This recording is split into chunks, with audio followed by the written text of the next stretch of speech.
Assalamualaikum warahmatullahi wabarakatuh. Kami dari kelompok 3 akan mempresentasikan materi komunikasi ketenagakerjaan yang akan dipresentasikan oleh saya, Fajar Abdul Rojak, yang kedua Dika Safana Sumka, yang ketiga Resnu Hendriadi, yang keempat Farhan Taufikur Rahman. Teknik penyusunan resum. Istilah resum atau daftar riwayat hidup tentunya bukan hal yang baru bagi mereka yang telah memasuki pintu gerbang dunia kerja. Karena resum merupakan salah satu hal penting bagi mereka yang telah memasuki dunia kerja. Dalam dunia bisnis, istilah resum sering disebut CV, curriculum vitae. Dalam mempersiapkan resum, 3 hal yang perlu dilakukan. Yang pertama, mencari informasi penting. Langkah pertama yang dilakukan adalah mencari informasi penting yang relevan. Dapat dilakukan dengan analisis diri, analisis karir, dan analisis pekerjaan. Analisis diri akan membantu mengenali diri sendiri secara mendalam, termasuk mengenali kelebihan dan kekurangan. Analisis karir. Dalam melakukan analisis ini, kita juga membuat dan menjawab segala pertanyaan yang berkaitan dengan karir di masa depan. Analisis pekerjaan. Lulusan perguruan tinggi yang belum memiliki pengalaman kerja, tahap awal memasuki dunia kerja, biasanya perusahaan menyediakan program orientasi dan pelatihan bagi karyawan baru. Yang kedua, perencanaan resum.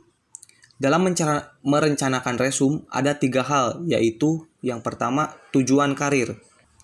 Yang perlu diperhatikan dalam iklan lowongan kerja adalah beberapa posisi pekerjaan yang dibutuhkan oleh para pencari kerja. Ada lowongan yang menggunakan bahasa Inggris dan bahasa Indonesia. Dan kita harus memutuskan posisi mana yang akan kita pilih untuk menjadi tujuan karir.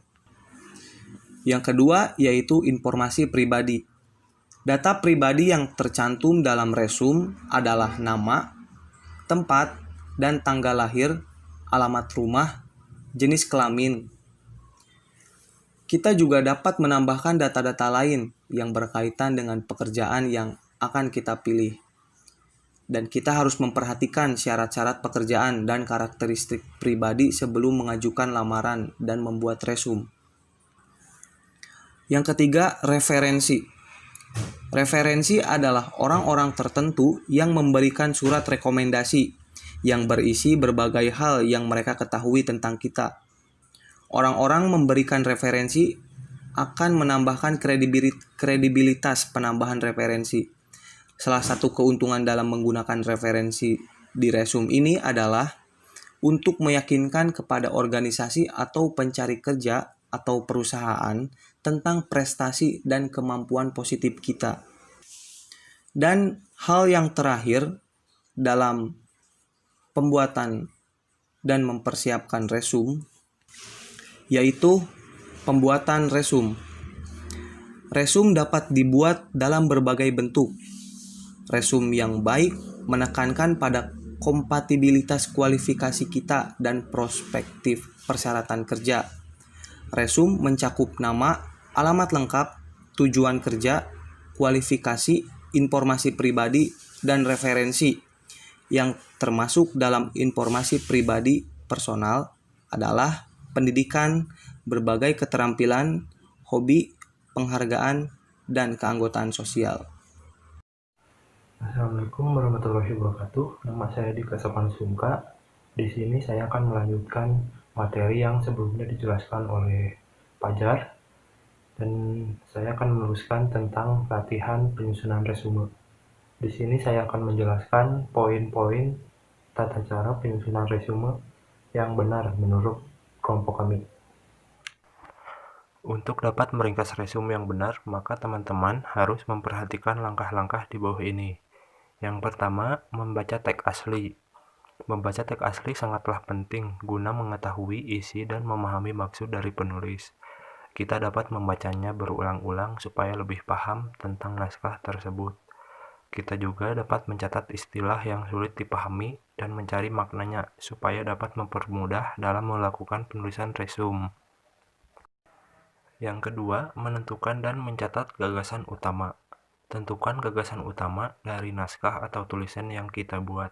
Jangan lupa untuk mencatatnya supaya mempermudah kita pada tahap selanjutnya. Yang ketiga, mulai menulis resum. Pergunakanlah gambaran umum tentang keseluruhan isi jurnal atau naskah yang telah terbayang di otak kita, dan hasil pencatatan gagasan utama tadi untuk dibuat resum. Ingat, urutan paragraf untuk pembuatan resum harus sesuai dengan naskah aslinya. Jika pada jurnal biasanya banyak subbabnya, kita gak perlu mengikuti jurnal untuk membuat poin-poin subbab juga, karena resum merupakan ringkasan singkat. Jadi buatlah resum dalam bentuk paragraf demi paragraf saja. Yang keempat, membaca kembali resum yang telah dibuat. Setelah resum yang Anda buat selesai, maka Anda harus membacanya kembali untuk memastikan tidak ada kesalahan baik dari penulisan maupun dari isi resum yang Anda buat. Beberapa hal yang perlu diperiksa diantaranya, yang pertama, penggunaan bahasa Indonesia yang baik dan benar. Yang kedua, penggunaan ejaan yang benar. Yang ketiga, penggunaan tanda baca yang benar. Yang keempat, memeriksa kesesuaian antara resum dengan naskah aslinya. Assalamualaikum warahmatullahi wabarakatuh. Perkenalkan, nama saya Resnu Hendriadi. Di sini saya akan mempresentasikan tentang teknik penyusunan lamaran kerja. Nah, untuk surat lamaran kerja itu sendiri adalah surat yang digunakan oleh seseorang ketika melamar kerja pada suatu organisasi, lembaga, ataupun perusahaan yang membutuhkan karyawan pada perusahaan tersebut. Pada umumnya, ketika melamar kerja seseorang harus menulis surat lamaran kerja yang dilengkapi dengan riwayat atau daftar riwayat hidupnya yang disebut CV. Nah, adapun untuk teknik pendekatannya diantaranya adalah yang pertama, attention atau perhatian. Artinya pelamar kerja harus dapat meyakinkan pihak organisasi atau lembaga pencari kerja bahwa pelamar kerja memiliki sesuatu yang bermanfaat atau dapat menumbuhkan rasa tertarik bagi pembaca, seperti menjelaskan ide atau gagasan yang membuat pembaca antusias untuk menyimak apa yang Anda tuliskan. Pembaca tentunya bertanya-tanya tentang manfaat yang ia peroleh. Pelamar kerja dapat juga mengemukakan tentang bagaimana ia mendapat informasi lowongan kerja dan alasan mengapa ia tertarik pada posisi jabatan tersebut. Yang kedua, interest atau menarik. Artinya pelamar kerja harus dapat menarik perhatian pembaca dengan menjelaskan relevansi pesan-pesan yang disampaikan. Dalam hal ini, pelamar perlu menjelaskan dan menegaskan bahwa kualifikasi yang dibutuhkan tersebut relevan dengan kemampuan yang dimiliki, dan ia yakin mampu menyelesaikan pekerjaan tersebut dengan baik. Yang ketiga, desire atau hasrat. Artinya pelamar kerja harus dapat menumbuhkan hasrat pembaca untuk mengetahui lebih jauh apa yang sudah dituliskan dalam surat tersebut. Pelamar kerja juga dapat meyakinkan pembaca melalui bukti-bukti pendukung yang relevan dengan posisi yang dikehendaki. Dan yang terakhir, keempat, ada action atau tindakan. Artinya pelamar kerja harus dapat memberikan saran kepada pembaca untuk mengambil suatu tindakan tertentu berkaitan dengan harapan atau keinginannya dalam menulis surat tersebut. Salah satu tindakan tertentu yang dapat dilakukan oleh pembaca adalah memberi kesempatan untuk melakukan wawancara kerja atau job interview. Assalamualaikum warahmatullahi wabarakatuh. Saya Farhan Taufik Rohman akan mempresentasikan latihan menyusun lamaran kerja. Latihan menyusun lamaran kerja. Surat lamaran kerja harus menyatakan secara jelas bahwa pelamar kerja sedang melamar suatu pekerjaan, sehingga ia perlu mengidentifikasi jenis pekerjaan yang diminati.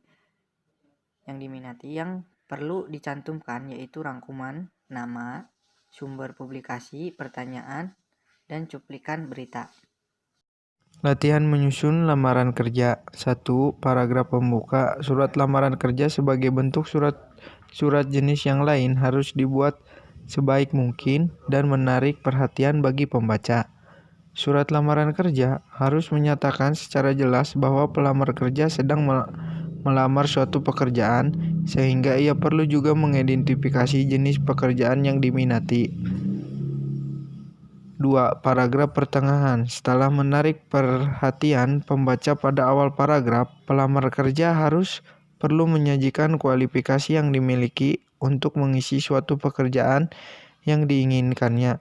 Dalam suatu ruangan yang singkat, mungkin tidak boleh lebih dari 3 paragraf. Pelamar kerja tidak boleh mengulang apa yang sudah dinyatakan dalam resume.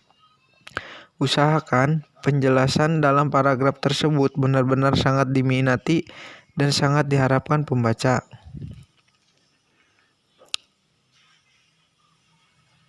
Paragraf penutup. Paragraf terakhir dari surat lamaran kerja pada umumnya berisi suatu harapan tindakan sebagaimana yang terdapat pada surat-surat penjualan pelamar kerja, dengan jelas menyatakan keinginannya untuk melakukan wawancara sesuai dengan waktu yang telah disediakan oleh organisasi, perusahaan, atau lembaga yang dilamar. Untuk mempermudahkan pihak perusahaan menghubunginya, pelamar kerja perlu memberikan alamat yang jelas dan lengkap, termasuk nomor telepon, fax mail kalau ada, alamat email bila ada, dan jam berapa pelamar kerja dapat dihubungi, pagi, siang, atau malam hari. Untuk beberapa perusahaan, barangkali pelamar kerja perlu melampirkan amplop plus perangko balasannya. Namun, ada juga beberapa organisasi perusahaan yang tidak mensyaratkan untuk melampirkan perangko balasan.